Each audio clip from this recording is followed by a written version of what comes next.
Hello everyone, कैसे हैं आप सभी। Good morning to all of you. आज का मेरे वीडियो कक्षा 6 के लिए है। तो हमारी 4th यूनिट चल रही थी जिसका एक चैप्टर कंप्लीट हो गया था, ठीक है। और उसी में एक पोइम दी गई थी, ब्यूटी, सुंदरता, जिसको हमने लास्ट वीडियो में रीड आउट किया था, उसके वर्ड मीनिंग किए थे, ठीक है।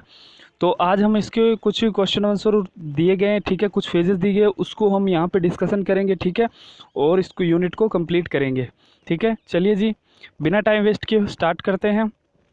तो द पोइट, फर्स्ट फेज देखिए, the poet says beauty is heard in, कि कवि कहता है कि सुंदरता को हम सुन भी सकते हैं। कैन यू हियर ब्यूटी, क्या आप सुंदरता को सुन सकते हैं। ऐड ए साउंड, अपनी तरफ से कोई साउंड ऐड कीजिए, that you think is beautiful, जो आपको लगे कि बहुत सुंदर है। To the sound the poet thinks are beautiful, कि जो हमारे जो कवि की तरह है, जैसे कवि के द्वारा सोची गई जो चीज़ थी वो उतनी ही सुंदर है, ठीक है। वैसे तो द पोइट किड सैड, तो पोइट ने कहा कि मैंने ये सुना कि हियर्ड मेलोडीज आर स्वीट्स, वो गाने जो हमने सुने वो बहुत सुंदर होते हैं। But those unheard are sweater, जो नहीं सुने वो भी बहुत सुंदर होते हैं, ठीक है। What do you think this mean, इसका मतलब, इस जो ऊपर जो फेस दी गई इसका मतलब क्या है ये बताइए। And have you had इवर heard a song, या कभी आपने कभी कोई सॉन्ग सुना है।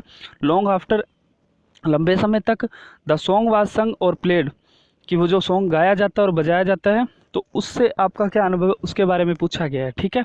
तो चलिए जी, इसका आंसर है ये रहा जी। The chirping of the words is also beautiful, जो पक्षियों की जो आवाज़ आती है ना, जैसे चिड़िया चहचहाती है, वो सब चीज़, ठीक है। तो वो बहुत ही सुंदर साउंड होता है, ठीक है।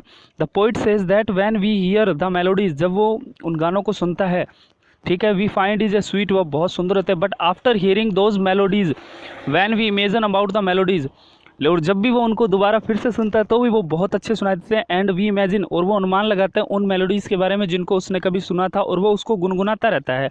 और अनहियर्ड मेलोडीज़, और उनको जिनको उसने कभी सुना ही नहीं, ही फाउंड इज स्वीटर, वो ज़्यादा सुंदर होते हैं। Then he had the original melodies itself, जब वो उसको स्वयं गाकर गाता है तो वो और भी ज़्यादा सुंदर दिखाई देते हैं।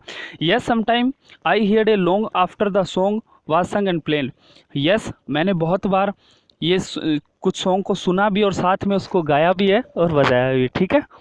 चलिए जी, सेकंड क्वेश्चन है इसमें। Read the first and second stanza, पहले और दूसरे स्टेंजा को दोबारा पढ़िए, of the poem again and note the following phase, और नीचे दी गई फॉर्म जो फेजेज है उनको बताइए। तो कॉर्न ग्रोइंग, मकई की फसल जो उग रही है, बढ़ती है, ठीक है। पीपल वर्किंग इन और डांसिंग, पीपल जो खेत में काम कर रहे हैं। वाइंड सिंगिंग, हवा चल रही है, ठीक है, गा रही है। रेन फॉलिंग, रेन फॉलिंग का मतलब वर्षा हो रही है, ठीक है। सिंगर इज चैंटिंग, सिंगर क्या है, गा रहा है, ठीक है, या गुनगुना रहा है। तो these could be a written as, कि ये जो लिखी गई है फेजेज, इसमें दो फेजेज है। कॉर्न दैट इज ग्रोइंग, के मकई की फसल को इसमें मतलब कैसे शॉर्ट फॉर्म में कैसे लिखा गया, क्यों शॉर्ट फेजेज में क्यों लिखा है, इसको थोड़ा क्लियरली बताना। People who are working in dance, और पीपल जो लोग हैं जो खेतों में काम कर रहे हैं और नाच रहे हैं। कैन यू री राइट द अदर फेजेज, इसी तरह से आप कुछ और फेजेज लिखे शॉर्ट फेजेज को। Why do you think the poet is use short phases, तो कवि ने इसमें शॉर्ट फेजेज का उपयोग क्यों किया है ये पूछा गया हमें।